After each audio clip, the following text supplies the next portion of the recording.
बंधन पर जो भी बहन मायके से ये चीजें लेकर आएगी। राधे राधे, जय श्री कृष्णा, हर हर महादेव। दोस्तों, आप सभी तो जानते हैं भाई बहन के प्यार का प्रतीक बहुत ही जल्दी रक्षाबंधन आने वाला है। दोस्तों, आप सभी तो जानते हैं कि सावन का महीना जितना महादेव के लिए खास होता है, उतना ही यह महीना शादीशुदा महिलाओं के लिए भी बहुत खास माना जाता है। आपने अक्सर देखा होगा कि प्राचीन काल से ही सावन के महीने में रक्षाबंधन पर लड़कियों के मायके जाने की प्रथा तो चली आ रही है। दोस्तों, ऐसा माना जाता है कि सावन के महीने में नवविवाहित लड़कियों को मायके जरूर ही आना चाहिए। लेकिन क्या आपको इस बात के पीछे का कारण पता है? आप जानते हैं कि सावन में लड़कियों के मायके जाने से मायके और ससुराल में आखिर क्या असर पड़ता है? हमारे शास्त्र कहते हैं कि सावन में जो भी लड़कियां मायके जाती है तो इससे न केवल उसके भाग्य में बल्कि ससुराल में भी बरकत, सुख, समृद्धि बनी रहती है। उसके घर में धन दौलत की कोई कभी भी कमी नहीं हो पाती।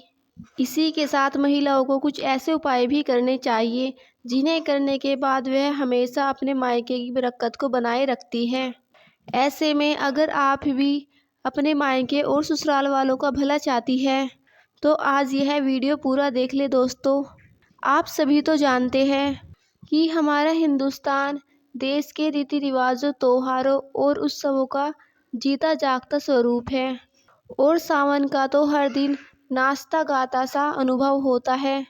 हर दिन सावन का महीना एक खुशहाली लेकर आता है। दोस्तों, रक्षाबंधन का त्योहार आ रहा है। यह त्योहार भाई बहन के प्यार का पवित्र प्रतीक होता है। इस साल रक्षाबंधन 2024 में दिन हिंदू पंचांग के अनुसार इस साल रक्षाबंधन 19 अगस्त को यानी सोमवार को बनाया जाएगा।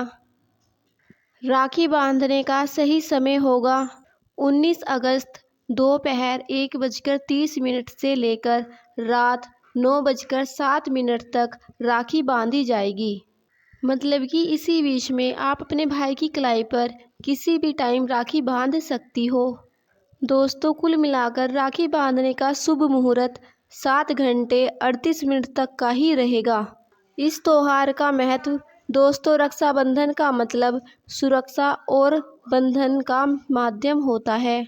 राखी का त्योहार कब शुरू हुआ यह कोई नहीं जानता, लेकिन भविष्य पुराण में वर्णित है कि देव और दानवों के बीच जब युद्ध शुरू हुआ था और जब दानव हावी होते हुए नजर आने लगे, तब भगवान इंद्रदेव घबराकर बृहस्पति देव के पास चले जाते हैं।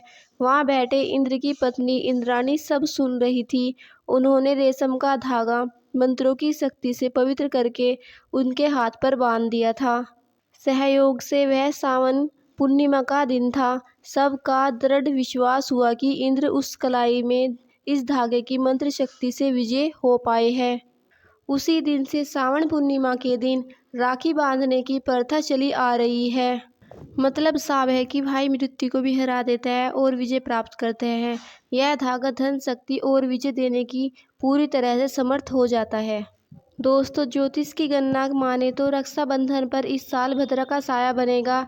इसका असर स्थिति सुबह 6:05 से लेकर दोपहर 1:32 तक भद्रा का साया रहेगा। दोस्तों, भद्रा काल में अपने भाई की कलाई पर राखी नहीं बांधनी चाहिए। आइए दोस्तों, आज हम आपको बताते हैं कि रक्षाबंधन पर क्या क्या उपाय करने चाहिए बहन को। आप अपने घर और जीवन की सारी समस्याओं को, परेशानियों को दूर कर पाओगे। जैसे जब बेटी सावन में मायके आए तो उसके हाथ से अपने घर में तुलसी का पौधा आपको अवश्य लगवाना चाहिए और जितने भी दिन बेटी मायके रहे उससे रोज शाम को तुलसी के नीचे एक दीपक अवश्य लगवाना चाहिए। जब आपकी बेटी तुलसी क्यारी में आपके घर में धन दौलत और सुख समृद्धि की प्रार्थना करती रहेगी तो ऐसे में आपके घर में हमेशा बरकत बनी रहेगी। तो अगर आप नया घर नहीं बना पा रहे हैं या नए घर खरीदने की आपके मन में चाह है लेकिन आपको बहुत सारी दिक्कतें आ रही है, तो ऐसे में सावने में जब आपकी बेटी घर पर रहने आए तो आपको एक उपाय अवश्य करना चाहिए। आप बेटी के घर आने पर किसी भी मंगलवार को उसके पैसे से खरीदा हुआ उसके हाथ से गोद ले। उसके बाद उसी दिन आपको मिट्टी के बर्तन में रख कर मिट्टी में उसको दबा दें। ऐसा करने से बहुत ही जल्दी आपके मकान और संपत्ति की इच्छा पूरी हो जाएगी। कई बार ऐसा भी होता है कि माता पिता बेटी की शादी में बहुत सारा कर्ज ले लेते हैं, जिसको चुकाने में उनकी पूरी ज़िंदगी ही बीत जाती है। तो अगर आपके साथ भी ऐसा कुछ हुआ है तो सावन में बेटी के घर आने पर किसी भी बुधवार को एक सुपारी लेकर बेटी के हाथों से मौली या रक्षा सूत्र बंधवा ले और सुपारी को पूजे के स्थान या मंदिर में पीले कपड़े में बांध कर रख दे। दोस्तों, इस उपाय से आपका कर्जा जो है वह धीरे धीरे उतरने लगेगा और आप कर्ज से मुक्ति पा लेंगे। दोस्तों, सावन का महीना प्रकृति के लिए बहुत ही खास माना जाता है। इस समय प्रकृति में चारों तरफ सिर्फ हरियाली ही हरियाली छाई रहती है, क्योंकि सावन के महीने में बारिश का मौसम बना रहता है। तो जब बारिश पड़ती है तो चारों तरफ हरियाली आ जाती है। इस तरह जो नई नवेली दुल्हन होती है ना, उसके मन में कोई भी कई प्रकार की नई उमंगें सजी रहती हैं। सावन के महीने में जिन बेटियों की नई नई शादी होती है वह अपने मायके जाना चाहती है, तो ऐसे में मायके वाले अपनी बेटी को वह हर चीज़ देना चाहते हैं जो दे सकते हैं, लेकिन बेटियों के मायके में ऐसी कई चीज़ होती है जो माँ बाप को भूलकर भी अपनी बेटी को नहीं देनी चाहिए। इसी के साथ अगर सावन के महीने में माँ बाप अपनी बेटी को कुछ खास चीज़ें दे सकते हैं तो इससे न केवल उनके ससुराल बल्कि उनके मायके में भी लगातार सुख समृद्धि और धन की वृद्धि होती रहती है। उनके जीवन में माता लक्ष्मी की कृपा और उनका आशीर्वाद सदैव बना रहता है। तो चलिए सबसे पहले यह बात कर लेते हैं, ऐसी कौन सी चीज़ें हैं जो बेटियों को मायके से नहीं लानी चाहिए। कि बेटियों को कभी भी अपने मायके से गैस, चूल्हा, सिलेंडर या फिर अग्नि से जुड़ी हुई कोई भी चीज़ भूलकर अपने ससुराल ना लाए। दोस्तों, कहा जाता है कि अगर बेटियां ऐसी चीज़ें अपने मायके से ससुराल में लेकर आती है तो उनके ससुराल वालों पर नकारात्मक प्रभाव पड़ता है और उनके ससुराल वालों के बीच में लड़ाई झगड़ा शुरू होना हो जाता है। इसके अलावा बेटी को कभी भी मिर्च, मसाले, अचार जैसी तीखी चीज़ें या फिर मसालेदार जैसी चीज़ें मायके से ससुराल लेकर नहीं आनी चाहिए, क्योंकि दोस्तों कहा जाता है अगर बेटियां ऐसे मसालेदार चीज़ें अपने मायके से ससुराल लेकर आती है तो ससुराल और मायके वालों के रिश्तों में खटास आ जाती है और पति पत्नी के बीच लड़ाई झगड़ा शुरू होना हो जाता है।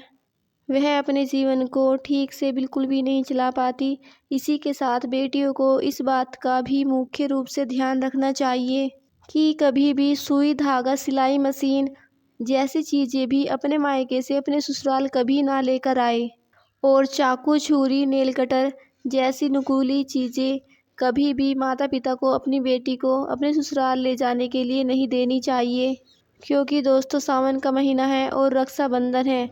बेटियां अपनी मायके आएंगी तो ऐसे में माता पिता अपनी बेटी को खाली हाथ नहीं जाने देते हैं, तो उन्हें कुछ ना कुछ तो वे ज़रूर ही देते हैं। तो अगर आप भी अपनी विवाहित बेटियों को उन्हें उपहार में कुछ देना चाहते हैं तो आप अपनी बेटियों को हरे रंग के श्रृंगार उपहार में अवश्य देने चाहिए।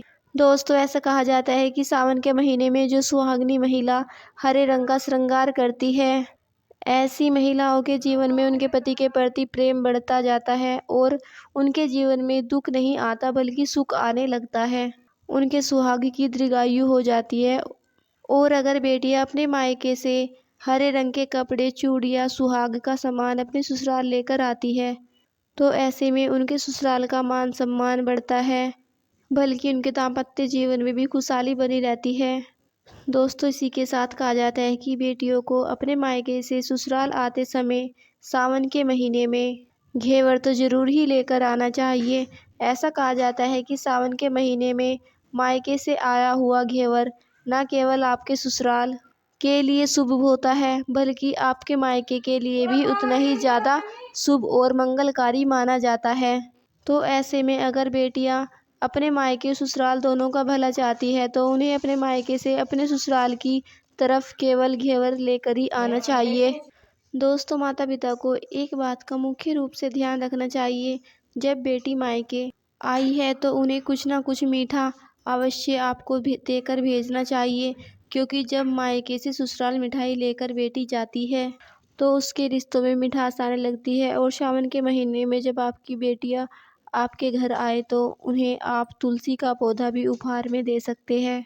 ऐसा माना जाता है कि जिस जिस घर के आंगन में तुलसी का पौधा मायके से लगा हुआ होता है तो उस घर में आने वाली नकारात्मक शक्तियाँ उस घर से उल्टे लौट जाती है। दोस्तों, माता पिता अपनी बेटियों को तुलसी का पौधा उपहार में भेंट जरूर करें। ऐसा करने से उनकी बेटियों के जीवन में कई प्रकार की नकारात्मक शक्ति कभी प्रवेश नहीं कर पाती और उनकी बेटियों का दाम्पत्य जीवन भी सदैव खुशहाली के साथ बना रहता है।